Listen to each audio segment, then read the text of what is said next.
Here's the scene in Season 1, Episode 9 that actually caused my neighbor to come over to my house and ask me if I worshiped the devil. We dealt with some resistance to making this show because of its subject matter, and a lot of that has to do with trying to shoot a show about worshiping Cthulhu, even though it's a comedy, here in rural Alabama. Even though this show's messaging isn't satanic at all, it can be and was difficult to find a place to film.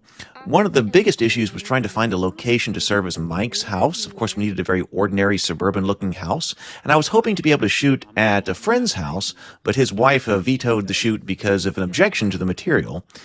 And then I was hoping to shoot at another house, but that person was involved in a divorce, and their lawyer advised her not to allow the show to be shot there because it could be used against her in court.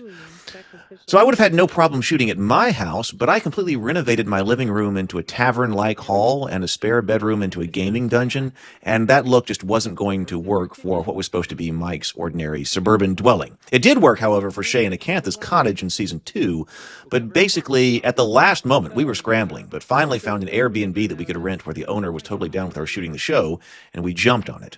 Now, we did do a lot of shooting in the park, and no one ever hassled us about shooting there, although we did get some strange looks, and the pizza delivery guy did ask us if we were actually in a cult. So we shot this branding ceremony in my backyard, and I think that was because we were going to light a fire in the brazier and we didn't want to have a fire in the park. But a day or two later, my neighbor from across the street walked over to my house to ask me what was going on and what I was doing and if I was worshiping the devil, because of course he had seen the people in witches' hats and robes and all of that going on, and I'd also put a foam tombstone in my backyard to shoot the scene where Mike and Rob were trying to raise the dead. I was a bit caught off guard by this, and I started to explain what we were doing and that we were just shooting a comedy show. But of course, shooting web shows in general and doing YouTube and all of this activity is not really something that some people in conservative Alabama understand anyway. So it was kind of a tough sell. I think I convinced him enough, but even though he still kind of looked at me askance even as he left. But it does bring up the question, what does it even mean for something to be satanic? Because I have no interest at all in doing anything satanic. It's not something I'm interested in. It's not something I want to be a part of.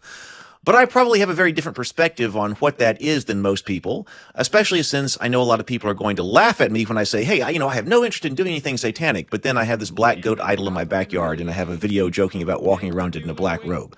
To some people, that would be the very definition of being involved in something satanic, but to me, it's something that's completely not, and context is important. But I was thinking that when the neighbor left, I was very glad that he hadn't seen the idol of the black goat. It was nearby, but by chance it was covered. That one might have been a little bit harder to explain. Hey, you're not doing anything satanic over here, are you? Who, me? No, I would never do anything like that. Well, what's that over there? Oh, that? That's just my black goat idol. That could have been a little bit harder to explain.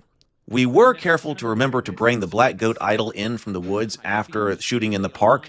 That wasn't something that I wanted people to stumble on, because I can see that starting a new satanic panic with the headline, "Local police investigate Satan worship after local mom finds black goat idol in the park." Like I said, context is important, but a lot of people are not going to pick up on that. The superficial visual elements are going to speak too loudly. To them, the presence of the imagery alone, like being in a black robe around a fire, is enough to be seriously problematic. And of course, the really funny part here is that the Cultists is so innocuous. There's nothing satanic or inappropriate about it. When we talk about the theme of the Cultists, I think it's about being a geek and doing the kinds of things that you love, regardless of what people think about you or what you like. You're just doing your thing because you love it. We created the show in large part to learn how to create a show, because we have other projects that we want to do. And I was thinking about it, almost all of them have to do with, yes, themes and topics that are religious in nature and might be regarded as improper by some. So I guess this might be something we're going to have to be dealing with for a while. If you'd like to know more about the show, of course, all of Season 1 is here on YouTube, but there's a link down below to a playlist where you can go through all 10 of the Season 1 episodes.